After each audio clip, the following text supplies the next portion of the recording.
Samantala, nakatanggap ng Noche Buena PAC ang mga residente ng Barangay San Antonio, Cauayan City, Isabela kahapon, ika-27 ng Nobyembre. Ang pamahagi ay personal na dinaluhan ni City Mayor Cesar JCD Jr. kasama ang mga city officials upang ipamahagi ang Noche Buena PAC bilang bahagi ng programang Pamaskong Handog para sa bawat pamilyang proud Cauayanyo. Sa exclusive interview kay Barangay Captain Roosevelt Perido Jr., nasa 1,113 family heads ang nabigyan ng pamaskong handog na naglalaman ng delata, pansit at macaroni.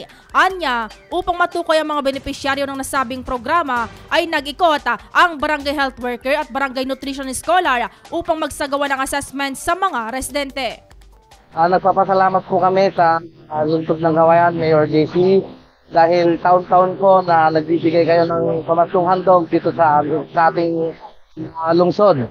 Dahil ma'am, 65 barangays po ito, iniikot po nila Mayor Team JCD po dahil taon-taon po ito binibigyan nila ng pamaskong handog. Naman sa Barangay San Antonio, nakatanggap rin ng pamaskong handog kahapon ang Barangay Amobocan, San Francisco, Faustino, Santa Luciana, Daburab, Baringin Sur at Rizal. Kaugnay nito, patuloy naman na mag-iikot ang LGU Cauayan sa iba pang barangay sa lungsod upang mangatid ng pamasko.